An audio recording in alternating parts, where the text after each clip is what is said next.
어떤 사람들은 당신의 마음을 산산조각 내고 잠 못 이루게 하며 몇 번이고 떠나겠다는 결심을 하게 만들지만 그들이 짓는 단 한 번의 미소나 다정한 말 한마디에 당신은 다시 망설이게 됩니다. 이는 당신이 상처를 잊었거나 자신을 사랑하지 않아서가 아니라 우리 뇌가 관계를 유지하기 위해 스스로를 속이는 인지 부조화라는 심리적 현상을 겪고 있기 때문입니다. 뇌는 은밀하게 기억을 수정하여 당신이 과잉 반응을 했을지도 모른다거나 상황이 그렇게 나쁘지 않았다고 믿게 만들며 상대방이 다시 다정함을 보일 때 모든 고통은 순식간에 사라지고 그 상처들이 마치 처음부터 없었던 일인 것처럼 착각하게 만듭니다. 하지만 같은 일이 반복될 때 당신은 왜 여전히 떠나지 못하는지 자책하며 약해진 자신을 탓하게 되고 억눌렸던 감정이 통제불능 상태로 터져나올 때 주변 사람들에게는 마치 당신이 이유 없이 화를 내는 것처럼 보이기도 합니다. 심리학자들은 이를 간헐적 강화라고 부르는데 이는 결과가 불확실한 뽑기 게임처럼 지속되는 고통 속에서 절묘한 타이밍에 나타나는 사과나 사랑해라는 다정한 말들이 일종의 보상처럼 작용하여 결국 아플 것을 알면서도 그 굴레에서 벗어나지 못하고 계속해서 빠져들게 만드는 것입니다. 깊은 밤 창밖의 소음마저 잦아든 시간에도 당신의 마음속은 여전히 소란스럽기만 합니다. 분명히 끝을 내겠다고, 이 지독한 굴레에서 벗어나겠다고 수백 번을 다짐했지만 상대방이 건넨 찰나의 미소나 짧은 안부 인사 한마디에 그 경고하던 결심은 모래성처럼 허물어지고 맙니다. 당신은 자책합니다. 나는 왜 이렇게 의지가 약할까? 왜 똑같은 상처를 반복해서 허용하는 걸까? 이런 질문들은 날카로운 화살이 되어 결국 당신의 자존감을 꿰뚫고 지나갑니다. 하지만 우리가 여기서 던져야 할 진정한 철학적 질문은 당신이 얼마나 약한가가 아니라 인간의 마음은 왜 고통보다 희망의 잔상에 더 취약하게 설계되었는가입니다. 고대 철학자들이 인과율을 통해 세상의 모든 현상에는 반드시 그에 상응하는 원인이 있다고 보았듯 당신이 겪는 이 혼란 또한 단순한 감정적 오류가 아닙니다. 그것은 당신의 영혼이 부족해서가 아니라 인간이라는 존재가 가진 복잡한 심리적 메커니즘이 작동하고 있다는 증거입니다. 우리는 흔히 사랑을 운명적인 이끌림이나 순수한 감정의 영역으로 치부하곤 하지만 사실 관계 속에서 겪는 갈등과 회귀는 철저한 인과관계의 시스템 안에 놓여 있습니다.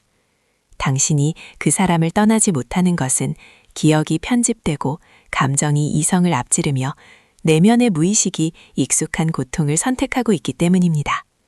지금 이 순간 당신이 느끼는 무력감은 삶의 실패가 아니라 자신을 더 깊이 이해하기 위해 반드시 지나가야 할 통과 의례일지도 모릅니다.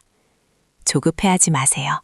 당신의 마음이 왜 이토록 흔들리는지 그 내밀한 설계도를 함께 들여다보는 것만으로도 치유는 시작될 수 있습니다. 우리가 겪는 이 이해할 수 없는 회귀의 본질을 철학과 심리학의 시선으로 분석해 나갈 때 당신은 비로소 자책이라는 감옥에서 걸어 나올 용기를 얻게 될 것입니다. 우리는 흔히 상처를 입고도 다시 상대에게 돌아가는 행위를 포용력이나 지독한 사랑으로 미화하곤 합니다. 하지만 냉정하게 그 시스템을 해부해 보면 그것은 숭고한 희생이라기보다 우리 뇌가 생존과 안정을 위해 발동시키는 인지 부조화의 결과물일 때가 많습니다. 인간의 정신은 자신이 처한 고통스러운 현실과 내가 사랑하는 사람은 좋은 사람이어야 한다는 믿음 사이의 괴리를 견디지 못합니다. 이 불일치를 해소하기 위해 뇌는 은밀하게 기억을 수정하기 시작합니다. 내가 너무 예민했던 걸까? 그 사람도 그럴 만한 사정이 있었겠지. 이러한 생각들은 합리적인 추론이 아니라 자아를 보호하기 위한 무의식적 편향에서 비롯됩니다. 당신은 사실을 잊은 것이 아니라 고통을 무마하기 위해 사실의 농도를 희석하고 있는 것입니다. 상대방이 건네는 단 한 번의 다정한 말은 이 왜곡된 믿음의 강력한 증거로 채택되며 그동안 쌓여온 수많은 상처는 일시적인 실수라는 서랍 속으로 강제 격리됩니다. 여기서 우리는 운명이라는 신비주의적 관념을 비판적으로 바라봐야 합니다.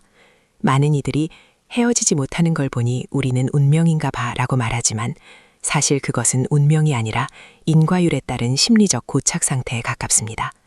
과거에 형성된 애착의 결핍이나 관계에 대한 고정관념이 현재의 선택을 프로그래밍하고 있는 것이죠. 당신이 나약해서가 아니라 뇌가 설계한 이 정교한 속임수가 당신의 눈을 가리고 있을 뿐입니다. 이제는 그 다정함에 덧해서 잠시 걸어나와 질문해야 합니다. 당신이 붙잡고 있는 것이 그 사람의 본 모습인지 아니면 당신의 뇌가 만들어낸 편집된 이미지인지 말입니다. 삶의 순리는 고통을 견디는 것이 아니라 고통의 원인을 직시하고 그로부터 자신을 분리하는 데 있습니다. 조급해하지 마세요. 지금의 혼란은 당신이 잘못된 길을 가고 있다는 증거가 아니라 진정한 나를 찾기 위해 기존의 가치관을 재정립해야 한다는 영혼의 신호입니다. 우리는 왜 고통이 반복될 것을 알면서도 그 곁을 떠나지 못하는 걸까요? 심리학자들은 이 비합리적인 회귀의 핵심 기제로 간헐적 강화를 꼽습니다. 이는 보상이 일정한 패턴으로 주어지는 것이 아니라 예측할 수 없는 타이밍에 우연히 주어질 때 그 행동이 가장 강력하게 각인되는 현상을 말합니다.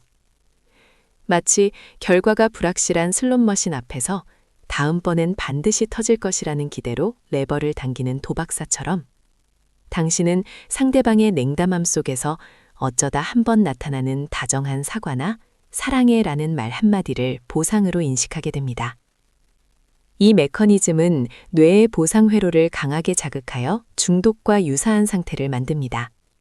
고통스러운 갈등이 극에 달했을 때 찾아오는 찰나의 다정함은 뇌에 강렬한 안도감을 선사하며 이 과정에서 분출되는 도파민은 이전의 상처를 순식간에 마비시킵니다. 이때 당신의 뇌는 상처를 잊은 것이 아니라 보상의 쾌락을 극대화하기 위해 고통의 기억을 잠시 뒤로 밀어둔 것뿐입니다.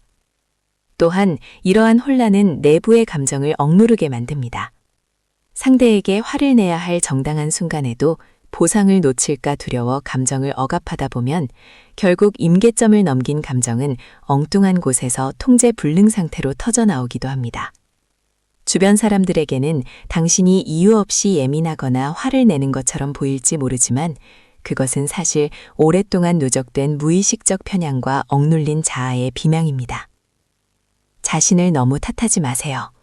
당신이 나약해서가 아니라 인간의 뇌가 이토록 정교한 보상 세계에 취약하게 설계되어 있기 때문입니다. 당신이 겪는 이 감정의 롤러코스터는 의지의 문제가 아니라 생물학적, 심리학적 반응의 결과입니다. 조급해하지 마세요.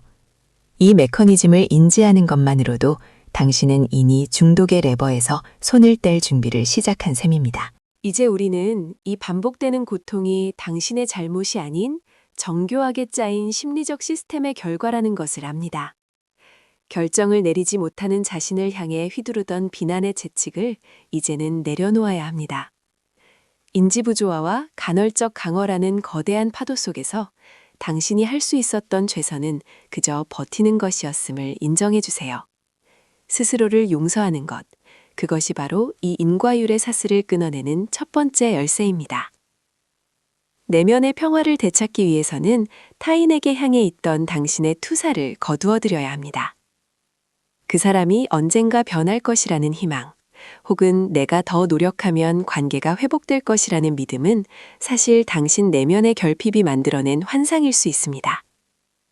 이제는 상대의 다정한 미소라는 작은 보상에 집중하기보다 당신의 영혼이 보내는 지속적인 고통의 신호에 귀를 기울이세요.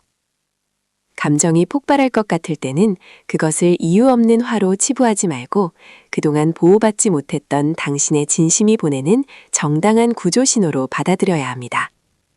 조급해하지 마세요. 단번에 관계를 끊어내거나 완벽한 평온을 찾는 것은 어렵습니다. 하지만 삶의 순리는 겨울이 지나면 반드시 봄이 오듯 고통의 끝에는 반드시 성장이 기다리고 있음을 말해줍니다. 과거의 데이터에 의해 프로그래밍된 선택들을 하나씩 지어나가며 오늘부터는 오직 당신의 안녕만을 위한 새로운 선택을 입력해 보시기 바랍니다. 당신은 충분히 사랑받을 자격이 있고 누군가의 간헐적 다정함 없이도 그 자체로 온전한 존재입니다. 비록 지금은 마음이 산산조각 난 것처럼 느껴질지라도 그 파편들이 다시 맞춰질 때 당신은 이전보다 훨씬 단단하고 아름다운 무늬를 가진 사람이 되어 있을 것입니다. 당신의 남은 삶이 누군가에게 휘둘리는 불확실한 도각이 아닌 스스로가 주인인 평온한 산책이 되기를 진심으로 응원합니다.